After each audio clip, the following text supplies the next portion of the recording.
Hello guys, welcome back. आज के इस वीडियो में हम पढ़ेंगे फाइनेंशियल मार्केट के मीनिंग के बारे में, functions of financial market, money market and instrument of money market के बारे में। तो चलिए स्टार्ट करते हैं वीडियो को और सबसे पहले समझते हैं फाइनेंशियल मार्केट को। तो क्या है फाइनेंशियल मार्केट?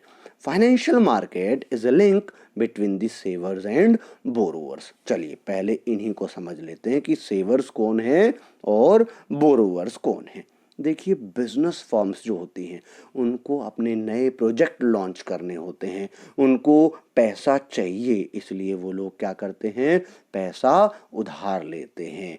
या तो वो बैंकों से पैसा उधार लेंगे या फिर वो कैपिटल मार्केट के थ्रू लोगों से कहेंगे कि आप हमारी कंपनी में इन्वेस्ट कीजिए और उनको इशू कर देंगे डिबेंचर या शेयर्स। सो जो बिजनेस फर्म्स हैं उनको पैसों की ज़रूरत रहती है, इसलिए हम उनको बोल रहे हैं बोरोवर्स, या फिर हम उनको कह सकते हैं कि वो क्या हैं, डेफिसिट यूनिट हैं, जिनको पैसे की ज़रूरत लगातार होती ही है। जबकि दूसरी ओर है हमारी पब्लिक, और we can say household sector. Household sector क्या करता है, पैसा बचाता है। तो वो कौन हुए, सेवर्स हुए। उनके पास पैसा बहुत सारा रहता है, उस पैसे को वो बैंकों में जमा कराते हैं, इसलिए हम उनको सरप्लस यूनिट भी कहते हैं। सो फाइनेंशियल मार्केट क्या है? फाइनेंशियल मार्केट एक लिंक है किसके बीच में, surplus unit and deficit unit के बीच में। ओके, जो हाउस होल्ड है वो सरप्लस यूनिट है और वो अपने पैसे को कहां जमा कराते हैं, बैंकों में, या फिर कैपिटल मार्केट के थ्रू वो क्या करते हैं, कंपनियों की सिक्योरिटीज यानी शेयर डिबेंचर वगैरह परचेज कर सकते हैं। अब बैंक क्या करते हैं, बैंक या फिर फाइनेंशियल मार्केट, कैपिटल मार्केट, दोनों ही क्या करेंगे, डेफिसिट यूनिट को पैसा उधार देंगे। सो इसलिए हमने क्या कहा, इसलिए हमने कहा कि फाइनेंशियल मार्केट क्या है, फाइनेंशियल मार्केट एक लिंक है between the savers and borrowers, और we can say surplus unit और deficit unit. It is a market for the creation and exchange of financial assets. देखिए इसी के थ्रू क्या होगा, इसी फाइनेंशियल मार्केट के थ्रू बैंकों के बीच में रखते हुए, यानी बैंकों के थ्रू क्या होगा, बिजनेस फर्म्स के पास पैसा जाएगा, या फिर पब्लिक क्या करेगी, कंपनियों के शेयर डिबेंचर खरीद लेंगी। सो क्रिएट होगी, इससे क्या क्रिएट होगी, फाइनेंशियल एसेट क्रिएट होगी, जिसको हम क्या बोल रहे हैं, शेयर डिबेंचर बॉन्ड या फिर government securities. So financial market is also a network of institution which provide short term, medium term and long term funds. चलिए इसको दोबारा से देख लेते हैं डेफिनेशन को कि क्या कहा है हमने कहा है भाई फाइनेंशियल मार्केट क्या है, फाइनेंशियल मार्केट एक लिंक है, किसके बीच में लिंक है, सेवर्स एंड बोरोवर्स के बीच में। ये एक ऐसी मार्केट है जो क्रिएट करने में हेल्प करती है, जो एक्सचेंज करने में हेल्प करती है, किस चीज को, फाइनेंशियल एसेट्स को, जैसे कि share debenture bonds government securities et cetera. And we also can say that it is a network of institution which provide short, medium and long term funds. Okay, सो अब आपको होप ये क्लियर हो गया होगा कि फाइनेंशियल मार्केट किस तरीके से वर्क कर रही है। तो हाउस होल्ड सेवर्स क्या कर रहे हैं, पैसा जमा करा रहे हैं कहां पर, बैंक में, क्योंकि वो उनके पास सरप्लस फंड है। फिर बैंक क्या करते हैं, बैंक इस पैसे को उधार देते हैं, किसको उधार देते हैं, बिजनेस फर्म्स को उधार देते हैं। और हाउस होल्ड और भी काम कर सकते हैं, क्या कर सकते हैं, वो कैपिटल मार्केट या फाइनेंशियल मार्केट के थ्रू डायरेक्टली परचेज कर सकते हैं शेयर या डिबेंचर बिजनेस फर्म्स के। देखिए यहां पर फाइनेंशियल मार्केट और बैंक दोनों देखा जाए तो दोनों क्या हैं, एक दूसरे के कंपटीटर है। बैंक वाले चाहते हैं कि पब्लिक उनके पास पैसा जमा कराए, जबकि कैपिटल मार्केट, फाइनेंशियल मार्केट क्या चाहती है कि भाई हाउस होल्ड लोग पैसा यहां पर लेकर के आए, शेयर और डिबेंचर को खरीदें। ठीक है जी, तो दोनों ये क्या हैं, कंपटीटर हैं एक दूसरे के। तो चलिए अब समझते हैं क्या, फंक्शंस ऑफ फाइनेंशियल मार्केट, कि फाइनेंशियल मार्केट के जो फंक्शंस हैं वो क्या क्या हैं, क्या क्या फंक्शन हमारी फाइनेंशियल मार्केट में परफॉर्म किए जाते हैं। सो देखिए सबसे पहले क्या है, number 1, mobilisation of savings and channelizing them into the most productive users। देखिए पैसा किसके पास है, सरप्लस यूनिट के पास, यानी पब्लिक के पास पैसा है। अब अगर पब्लिक का पैसा पब्लिक के पास ही पड़ा रहेगा तो वो यूजलेस रहेगा, आइडल मनी हो जाएगी वो। सो हमारा जो फाइनेंशियल मार्केट है उसमें बैंक भी आ रहे हैं, उसमें स्टॉक एक्सचेंज भी आ रहा है, उसके थ्रू क्या हो रहा है, उसके थ्रू जो सेविंग्स हैं उस सेविंग्स को मोबिलाइज किया जाता है, उस सेविंग्स को चैनलाइज किया जाता है, किसमें, मोस्ट प्रोडक्टिव वे में, यानी हम उसका मोस्ट प्रोडक्टिव यूज करना शुरू करते हैं।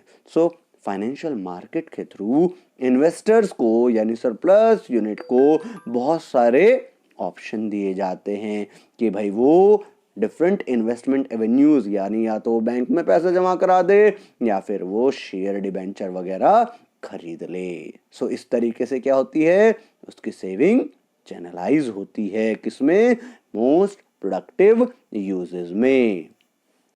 सेकंड फंक्शन क्या है, देखिए number 2, it facilitate price discovery. देखिए प्राइस कैसे डिटरमाइन होता है, प्राइस डिटरमाइन करने के पीछे दो फैक्टर होते हैं, डिमांड एंड सप्लाई फैक्टर। अब फाइनेंशियल एसेट्स जैसे शेयर, डिबेंचर, ये जितनी भी सिक्योरिटीज हैं, ये इनकी डिमांड कहाँ हो रही है, फाइनेंशियल मार्केट में, इनकी सप्लाई कहाँ हो रही है, फाइनेंशियल मार्केट में। सो ये जो हमारी फाइनेंशियल मार्केट है, इस फाइनेंशियल मार्केट के थ्रू हम क्या कर पाते हैं, फाइनेंशियल एसेट्स का प्राइस डिटरमाइन करवा सकते हैं, यानी जो प्राइस होता है फाइनेंशियल एसेट्स का वो यहीं पर डिटरमाइन किया जाता है। So price of any product is determined by the forces of demand and supply. The interaction between investor and business firm facilitate the price determination for the financial assets which is being traded in a particular market। और वो particular market हमारी कौन सी है, financial market, यानी financial market के through ही price discover किया जाता है फाइनेंशियल एसेट्स का। Number 3, it provide liquidity to financial assets. देखिए लिक्विडिटी का क्या मतलब है, लिक्विडिटी का मतलब होता है नियर टू कैश, और we can say convertibility into cash is called liquidity.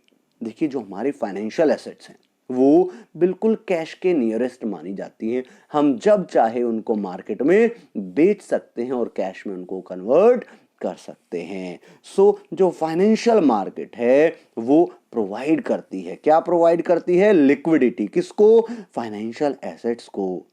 इसी के थ्रू हम क्या कर सकते हैं, जब मन करे कन्वर्ट कर सकते हैं अपनी एसेट्स को, किसमें, कैश में। Number 4 function, it reduce the cost of transaction. देखिए फाइनेंशियल मार्केट के थ्रू कंप्लीट इंफॉर्मेशन जो होती है प्राइस रिलेटेड, क्या कॉस्ट है फाइनेंशियल सिक्योरिटी की, कहां वो अवेलेबल है, कैसे सिचुएशन में वो अवेलेबल है, ये सारी इंफॉर्मेशन इन्वेस्टर को मिल जाती है। सो उसे इंफॉर्मेशन को सर्च करने के लिए इधर उधर जाने की जरूरत नहीं पड़ती, इससे उसकी कॉस्ट भी बचती है और उसका समय भी बचता है। सो ट्रांजैक्शन की जो कॉस्ट है इन्वेस्टर के लिए वो क्या हो जाती है, रिड्यूस हो जाती है। So these are the function which perform in the market which is called financial market। तो ये सारे फंक्शन हैं जो फाइनेंशियल मार्केट में परफॉर्म किए जाते हैं।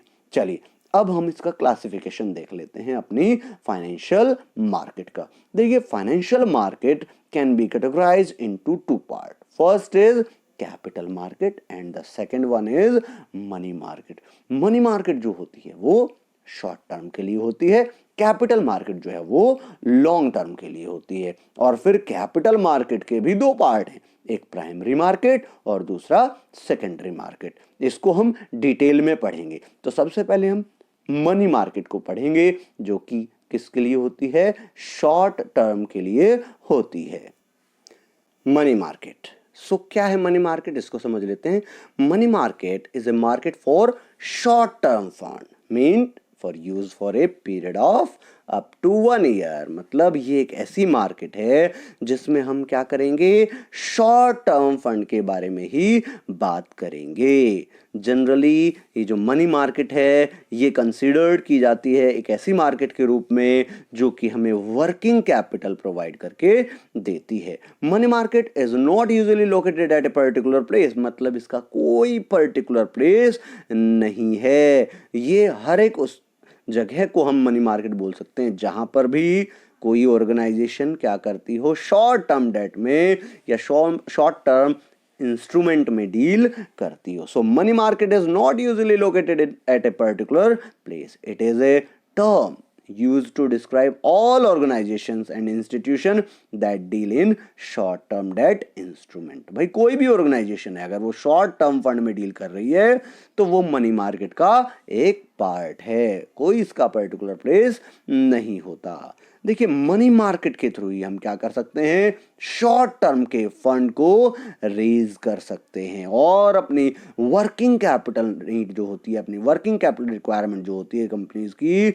उसको हम क्या कर सकते हैं, फुलफिल कर सकते हैं. So it makes possible the raising of short term funds for meeting the working capital needs and temporary deployment of excess funds to get returns. यानी इसी के थ्रू हम क्या कर सकते हैं, अपनी उस पैसे को, अपने पैसे को इस तरीके से लगा सकते हैं कि उस पर हमें रिटर्न भी मिले और हमारी वर्किंग कैपिटल रिक्वायरमेंट भी क्या हो जाए, पूरी हो जाए. इन शॉर्ट हम क्या कहेंगे कि money market short term fund की मार्केट है और ये इसका कोई पर्टिकुलर प्लेस नहीं है. और इसको क्लियर कर लेते हैं फीचर्स को समझते हुए. Number 1, it is a market for short term. इसमें सिर्फ और सिर्फ बात की जाएगी शॉर्ट टर्म फंड्स की. नंबर 2, इसकी कोई फिक्स्ड ज्योग्राफिकल लोकेशन नहीं होती. हर वो जगह, हर वो इंस्टीट्यूशन मनी मार्केट के अंदर आता है जो शॉर्ट टर्म फंड में डील करता हो.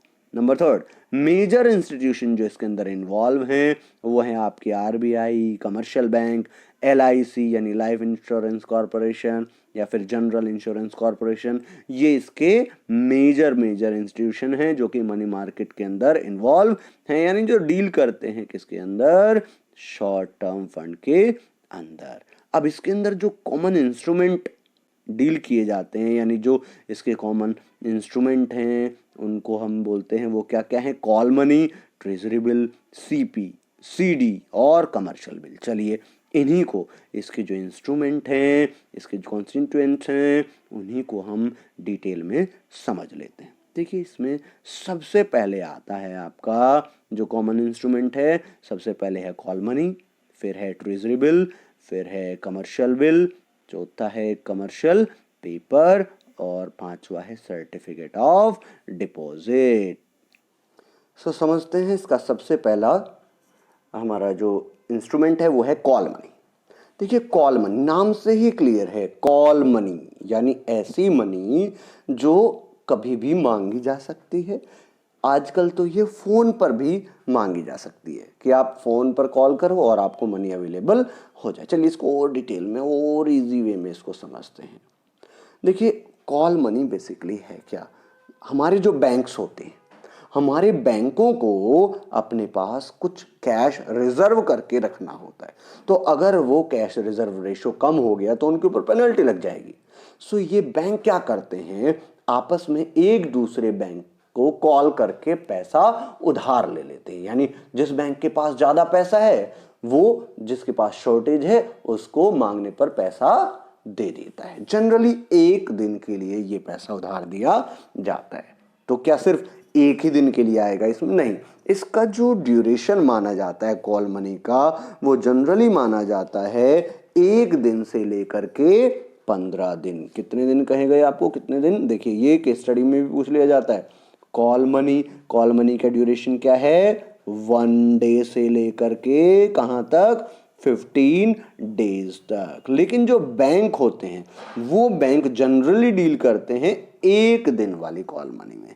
यानी ये 1 दिन के लिए, इसको हम इंटर बैंक ट्रांजैक्शन भी बोलते हैं.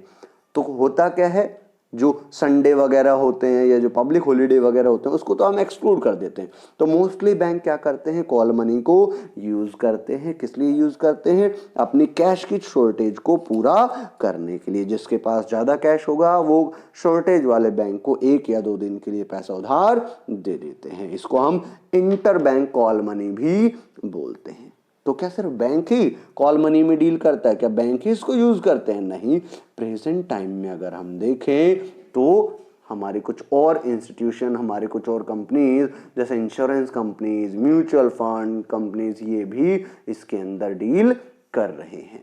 ठीक है। और जैसा आपको बताया था, ये मार्केट आजकल फोन पर भी काम करती है। It is a market over the telephone, हम इसको ये भी कह सकते हैं कि टेलीफोन मार्केट कही जा सकती है, जो कि टेलीफोन के थ्रू भी काम कर लेती है। आजकल के टाइम में तो वैसे ही पैसा डिजिटल वे में इधर उधर ट्रांसफर कर दिया जाता है। मैच्योरिटी आपको बताया, मैच्योरिटी पीरियड इसका 1 दिन से 15 दिन के बीच का होता है। और इसकी जो लिक्विडिटी है वो सबसे ज्यादा मानी जाती है। मोस्टली क्या करते हैं, बैंक इसको यूज करते हैं। अच्छा, अब यहां पर क्वेश्चन ये अराइज होता है कि भाई क्या इस पर इंटरेस्ट भी पे किया जाता है? यस, इंटरेस्ट भी इसके ऊपर पे किया जाता है। उस इंटरेस्ट रेट को हम बोलते हैं कॉल रेट, ठीक है जी। और ये वेरी करती है कि भाई आपको 1 घंटे के लिए उधार चाहिए, 2 घंटे के लिए, 1 दिन के लिए, 4 दिन के लिए, 10 दिन के लिए, उस हिसाब से ये जो रेट है वो वेरी करती है। नॉर्मली क्या होगा, कॉल मनी जितनी ज्यादा आपको चाहिए या जितने ज्यादा दिन के लिए चाहिए, उसी हिसाब से रेट जो है वो डिटरमाइन कर दी जाती है। वैसे देखा जाए तो इसमें इंटरेस्ट रेट जो होती है कॉल मनी की, वो ज्यादा नहीं होती, कम ही रखी जाती है। ये है हमारा क्या, कॉल मनी का concept. Call money in this case day to day surplus fund of banks and other financial institutions are dealt with. The banks with surplus fund lend other banks that are facing deficiency. Duration call money का आपको बताया कितना होता है, 1 दिन से लेकर के 15 दिन के बीच में, and is repayable on demand. जब भी वो मांगेंगे आपको इसकी पेमेंट करनी पड़ेगी, ठीक है जी। या फिर जिसने पैसा उधार लिया था, उसके पास जब पैसा आ जाए, वो वापस देना चाहता है तो वो भी वापस दे सकता है। इंटरेस्ट पे जो किया जाता है कॉल मनी के ऊपर, उसको हम क्या बोलते हैं, उसको हम बोलते हैं कॉल रेट। तो चलिए अब दूसरा इंस्ट्रूमेंट हम समझते हैं। दूसरा इंस्ट्रूमेंट है हमारा ट्रेजरी बिल। देखिए ट्रेजर वर्ड से बना है। अब ये ट्रेजर मतलब खजाने वाला बिल। ओके, इसका मतलब क्या हुआ कि भाई जब हमारी जो गवर्नमेंट है, सेंट्रल गवर्नमेंट, उसको पैसों की जरूरत पड़ती है, तो वो आरबीआई से कहती है कि भाई हमें पैसों की रिक्वायरमेंट है, आप ट्रेजरी बिल या टी बिल इनको शॉर्ट में बोला जाता है, आप टी बिल इशू कर दीजिए। तो गवर्नमेंट की रिक्वायरमेंट को फुलफिल करने के लिए जब आरबीआई क्या करता है, गवर्नमेंट के बिहाफ पर एक बिल इशू करता है ताकि शॉर्ट टर्म की बोरोइंग की जा सके। किससे? बैंकों से या फिर जनरल पब्लिक से। यानी आरबीआई बैंकों को भी ट्रेजरी बिल इशू कर सकता है और जनरल पब्लिक को भी, उनको भी सब्सक्राइब करने के लिए कह सकता है। तो अगर वो लोग पैसे देकर के ट्रेजरी बिल ले लेते हैं तो क्या होगा, आरबीआई के पास पैसा आ जाएगा और आरबीआई सेंट्रल गवर्नमेंट को वो पैसा दे देगा। अब ये जो बिल हैं बिल्कुल नेगोशिएबल इंस्ट्रूमेंट की तरह काम करते हैं। मतलब जिसको भी आप देना चाहो उसको आप दे सकते हो, फ्रीली ट्रांसफरेबल है। जिसके पास ये होगा ये उसी का माना जाएगा, ठीक है। अब क्वेश्चन ये आता है कि क्या ये सेफ है? बिल्कुल सेफ है, क्योंकि इसको किसने इशू किया है? आरबीआई ने इसको इशू किया है। और किसके बिहाव पर किया है? सेंट्रल गवर्नमेंट के बिहाव पर ही ये जो बिल हैं वो इशू किए जा रहे हैं। सो ये सेफेस्ट माने जाते हैं। अब क्वेश्चन ये आता है कि ये है क्या बेसिकली। देखिए इसमें बेसिकली एक प्रॉमिस लिखा रहता है, ये एक प्रॉमिसरी नोट की तरह है, जिसमें गवर्नमेंट ऑफ इंडिया प्रॉमिस कर रही है कि वो एक पर्टिकुलर टाइम के बाद आपका पैसा लौटा देगी, ठीक है जी। सो ये प्रॉमिसरी नोट है और फ्रीली ट्रांसफरेबल है। अब यहाँ पर क्वेश्चन ये अराइज होता है कि भाई पब्लिक इन्हें पैसा उधार देगी क्यों, इन बिल को परचेज क्यों करेगी?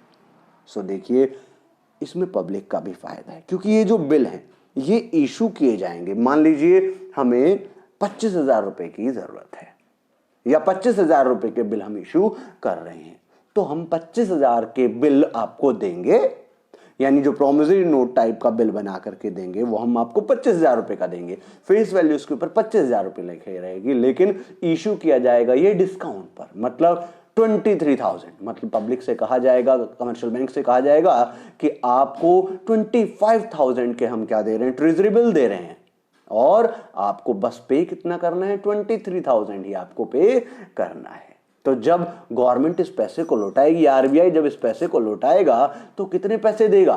पूरे 25,000 देगा। एक नॉर्मल एग्जाम्पल आपको बताया। इसमें 2,000 रुपए का फायदा किसको हो गया? उस पब्लिक को या उस कमर्शियल बैंक को जिसने ये ट्रेजरी बिल परचेज किया था। नॉर्मली ये जो हमारे ट्रेजरी बिल हैं इनका मिनिमम अमाउंट देखिए कितना है? 25,000। क्या इससे ज्यादा के भी इशू किए जा सकते हैं? यस। 25,000 यानी 25 का जो मल्टीपल है 25,000 का, उसी मल्टीपल में इनको इशू किया जाएगा। मतलब ट्रेजरी बिल या तो 25,000 का होगा, 50,000 का होगा, 75,000 का होगा या फिर 1,00,000 का होगा।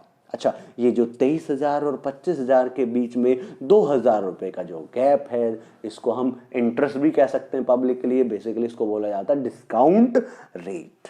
Okay, so T-bill are issued in the forms of promissory note and freely transferable as it comes under Negotiable Instrument Act. Negotiable Instrument Act वही होता है कि भाई freely transferable है। उसी एक्ट में इसके बारे में बताया गया है। They are issued at a price which is lower than their face value, यानी फेस वैल्यू से कम पर इसको इशू किया जाएगा और रीपे होगा ये एट पार। मतलब जैसे अभी आपको बताया था कि 23,000 में तो इशू कर दिया, लेकिन पेमेंट पूरा 25,000 ही करेंगे ये। The difference between issue price and redemption value is called discount. It is available for a minimum amount of 25,000 and in the multiples thereof. अब यहां पर क्वेश्चन ये अराइज होता है कि इसका ड्यूरेशन कितना होगा, ये कितने टाइम के लिए इशू किए जाते हैं। सो देखिए, ये इनका मिनिमम जो मैच्योरिटी डेट है वो 14 डेज होती है और मैक्सिमम ये जाते हैं 364 डेज तक। ओके, सो ये इनका क्या है? मैच्योरिटी पीरियड होता है। अच्छा, एक और चीज, इसको हम जीरो कूपन बॉन्ड भी बोलते हैं, यानी ट्रेजरी बिल को हम जीरो कूपन बॉन्ड भी कहते हैं। क्यों कहते हैं भाई? क्योंकि देखिए, ये इश्यू किए जा रहे हैं फेस वैल्यू से कम पर और पे होंगे पार वैल्यू पर, लेकिन इस पे कोई इंटरेस्ट रेट मेंशन नहीं की जा रही है। दैट्स व्हाई इसको हम जीरो इंटरेस्ट बॉन्ड या फिर जीरो कूपन बॉन्ड भी बोलते हैं। सो ये है क्या? हमारा ट्रेजरी बिल। इन शॉर्ट फिर से आपको बता देते हैं, ये कौन इशू करेगा? ये इशू करेगा आरबीआई। किसके बिहाफ पर इशू करेगा? सेंट्रल गवर्नमेंट के बिहाफ पर, जब सेंट्रल गवर्नमेंट को पैसों की जरूरत होगी। और मैच्योरिटी पीरियड 1 साल से कम होगा। अभी आपको बताया था 14 डेज से लेकर के 365 डेज तक। चलिए, अब हम नेक्स्ट समझते हैं। नेक्स्ट हमारा जो इंस्ट्रूमेंट है वो है कमर्शियल बिल। अब कमर्शियल बिल क्या होते हैं? देखिए, कमर्शियल बिल आप लोगों ने 11th में एक चैप्टर होता है अकाउंटेंसी में, जिसको हम बोलते हैं bills of exchange. So commercial bill is basically bill of exchange, जो कि यूज किए जाते हैं फाइनेंस करने के लिए। किस चीज को फाइनेंस करने के लिए? Working capital requirement of A business. ये शॉर्ट टर्म के लिए हैं और ये भी नेगोशिएबल होते हैं, मतलब फ्रीली ट्रांसफरेबल होते हैं। एंड सेल्फ लिक्विडेटेड इंस्ट्रूमेंट, मतलब इनके थ्रू आप क्या कर सकते हो? आप पैसा जनरेट कर सकते हो। और जनरली जो क्रेडिट सेल है, देखिए उसमें होता क्या था बिल्स ऑफ एक्सचेंज में, एक कंपनी सेल कर रही है, दूसरी कंपनी परचेज कर रही है। जिसने सेल की फिर वो बिल ड्रॉ करती थी और ड्रॉई क्या करता था? उस बिल को एक्सेप्ट कर लेता था। तो उस क्रेडिट सेल को फाइनेंस करने के लिए इन कमर्शियल बिल्स का इस्तेमाल किया जा सकता है। On credit sale the seller, जिसको हम क्या बोलेंगे? ड्रॉयर, वो क्या करता है? ड्रॉ करता है बिल। और जो बायर होता है वो ड्रॉई होता है, वो क्या करता है? वो इस बिल को एक्सेप्ट कर देता है और उसके ऊपर अपने सिग्नेचर करके वापस भेज देता है। जैसे ही ये बिल एक्सेप्ट हो जाता है, ये बिल एक मार्केटेबल इंस्ट्रूमेंट बन जाता है और इस बिल को हम क्या बोलते हैं? Trade bill. इसी तरीके से अगर कंपनियां एक दूसरे की हेल्प के लिए बिल लिखती हैं, एक ड्रॉयर बिल लिख रहा है, ड्रॉई उसको एक्सेप्ट कर रहा है, लेकिन म्यूचुअल हेल्प के लिए ये काम हो रहा है, तो उस बिल को हम बोलते हैं अकोमोडेशन बिल। और नॉर्मली अगर सेल के लिए ये बनाया गया है तो ये क्या कहलाता है? ट्रेड बिल कहलाता है। This bill can be discounted. अब इस बिल को हम क्या कर सकते हैं? बैंक को दे सकते हैं, और आज हमने ये बिल ड्रॉ किया तो कल या आज ही के आज हम क्या कर सकते हैं, बैंक से पैसा भी लेकर के आ सकते हैं। जैसे ही मैच्योरिटी डेट आएगी वैसे ही ड्रॉई क्या करेगा, बैंक में पैसे दे देगा। ठीक है, यानी फिक्स पीरियड में बैंक को वो पैसे दे देगा। ठीक है जी। सो ये था हमारा क्या, commercial bill. When A trade bill is accepted, यानी डिस्काउंट करा लिया गया बिल को, तो वो क्या बन जाता है, एक कमर्शियल बिल बन जाता है, एक कमर्शियल बिल कहलाता है। So when A trade bill is accepted by A commercial bank, यानी आपने बिल को बैंक से डिस्काउंट करा लिया तो क्या कहेंगे हम उसको, कमर्शियल बिल कहेंगे। अच्छा, इसमें हम एक और बात कर लेते हैं कि इसका मैच्योरिटी टाइम कितना होता है। तो जनरली इसका मैच्योरिटी पीरियड जो होता है वो 90 डेज माना जाता है। कितना माना जाता है, 90 डेज का माना जाता है। यानी आप 1 महीने के लिए भी लिख सकते हो, 2 महीने के लिए भी, 3 महीने के लिए भी। पुराने जमाने में तो ये 6-6 महीने के लिए लिखे जाते थे, लेकिन अब मैक्सिमम हम 3 मंथ्स के लिए इसको लिखते हैं, इस बिल को ड्रॉ करते हैं। सो ये ध्यान रहेगा सबको कि इसका मैच्योरिटी जनरली क्या मानी जाती है, जनरली 90 डेज। ठीक है जी, ओके। चलिए अब नेक्स्ट इंस्ट्रूमेंट हम समझ लेते हैं। नेक्स्ट हमारा इंस्ट्रूमेंट है कमर्शियल पेपर। देखिए कमर्शियल पेपर क्या है, देखिए अभी हमने थोड़ी देर पहले पढ़ा था ट्रेजरी बिल। क्या पढ़ा था हमने, ट्रेजरी बिल। देखिए कमर्शियल पेपर क्या है, देखिए अभी थोड़ी देर पहले ही हमने बात की थी किस चीज के बारे में, ट्रेजरी बिल के बारे में। तो ट्रेजरी बिल क्या था कि भाई गवर्नमेंट को पैसों की जरूरत पड़ी तो गवर्नमेंट ने क्या किया, गवर्नमेंट ने आरबीआई को बोला कि भाई आप क्या कीजिए, आप ट्रेजरी बिल इशू कर दीजिए और पब्लिक से या बैंकों से पैसा ले लीजिए। अब क्वेश्चन ये अराइज होता है कि जो प्राइवेट कंपनियां हैं या जो पब्लिक कंपनीज हैं उनको भी तो फंड की रिक्वायरमेंट हो सकती है। सो व्हेन पब्लिक और प्राइवेट कंपनी नीड मनी, तब क्या करें वो, तब वो क्या कर सकती हैं, तब वो ट्रेजरी बिल की जगह वो क्या करेंगी, वो भी एक पेपर इशू कर देंगी जिसको हम क्या बोलेंगे, कमर्शियल पेपर। अब ये क्या है, ये भी एक तरीके का क्या है, प्रॉमिसरी नोट ही है, जिसमें वो वादा करेंगे कि भाई हम आपको एक फिक्स पीरियड टाइम पर या एक फिक्स डेट पर आपको वादा करते हैं कि हम ये पैसा आपको उस दिन लौटा देंगे। सो ये भी क्या है, एक अनसिक्योर्ड प्रोमिसरी नोट है जिसकी मैच्योरिटी 15 दिन से लेकर के 1 साल के बीच में हो सकती है। अब ये देखिए, ये बिल हमारा जो ट्रेजरी बिल है उस पर तो गारंटी है क्योंकि वो आरबीआई ने इशू किया है, वो गवर्नमेंट के बिहाफ पर इशू हुआ है, लेकिन ये तो प्राइवेट कंपनी या फिर पब्लिक कंपनी द्वारा इशू किया जा रहा है, तो ये सिक्योर नहीं माना जाता। अब सिक्योर नहीं माना जाता तो इसका क्या मतलब हुआ, फिर पब्लिक थोड़ी इनको पैसे देगी, या बैंक जिसको ये इशू करना चाह रहे हैं, बैंक या फिर पब्लिक इनको पैसा क्यों देगी, क्यों इनके कमर्शियल पेपर खरीदेगी। सो इसीलिए ये कंडीशन रखी जाती है कि भाई जो क्रेडिट वर्दिनेस कंपनीज होती हैं जिनकी बहुत ज़बरदस्त रेपुटेशन है मार्केट में, यानी जो बड़े कॉर्पोरेट हाउसेज हैं, वही क्या करेंगे, कमर्शियल पेपर को इशू कर सकते हैं, बाकी कोई और इनको इशू नहीं कर सकता। सबसे पहले ये कमर्शियल पेपर का जो कॉन्सेप्ट आया था 1990 में आया था, यानी 89-90 में ये कॉन्सेप्ट आया था। Okay, so it is an unsecured promissory note issued to the public with a fixed maturity period ranging from 15 days to 1 year.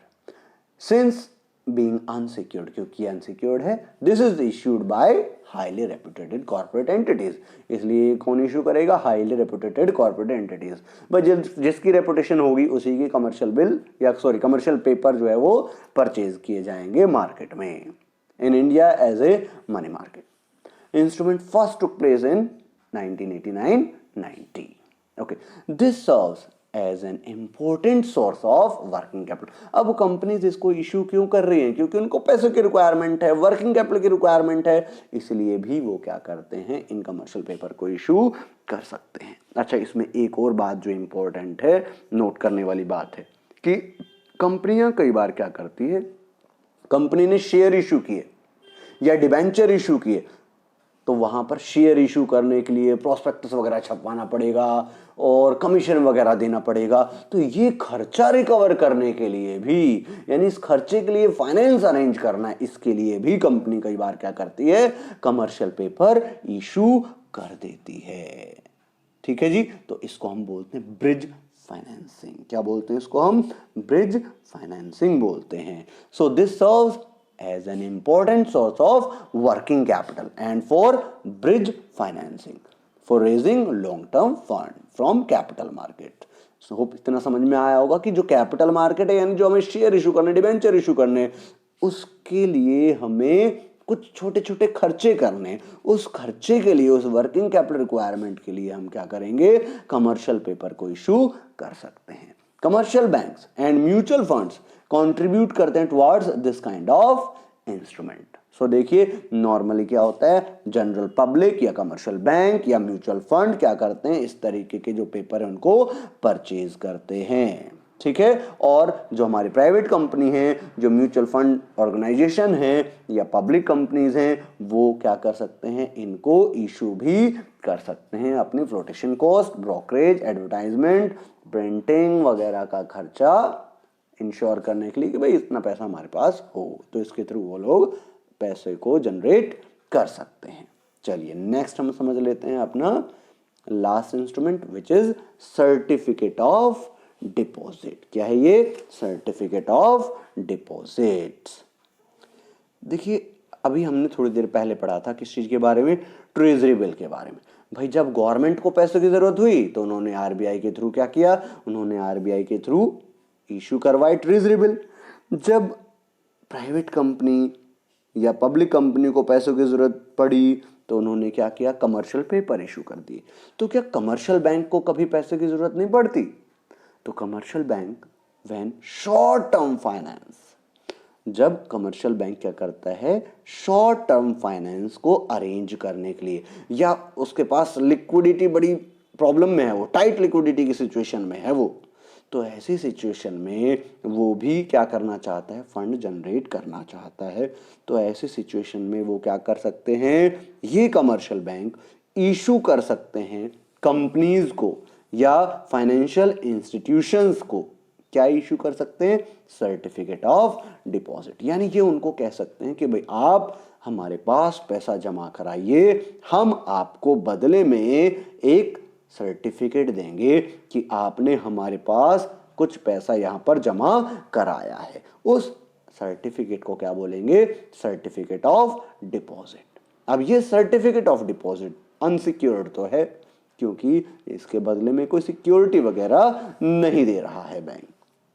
सो ये अनसिक्योर्ड है, लेकिन नेगोशिएबल यानी इजीली ट्रांसफरेबल है। मतलब ये जो सर्टिफिकेट होगा ये इस तरीके का सर्टिफिकेट होगा कि जिसके पास होगा वही इसके पैसे का हकदार होगा मैच्योरिटी पीरियड पर। अब ये इशू कौन करेगा? ये इशू करेंगे कमर्शियल बैंक। किसको इशू करेंगे?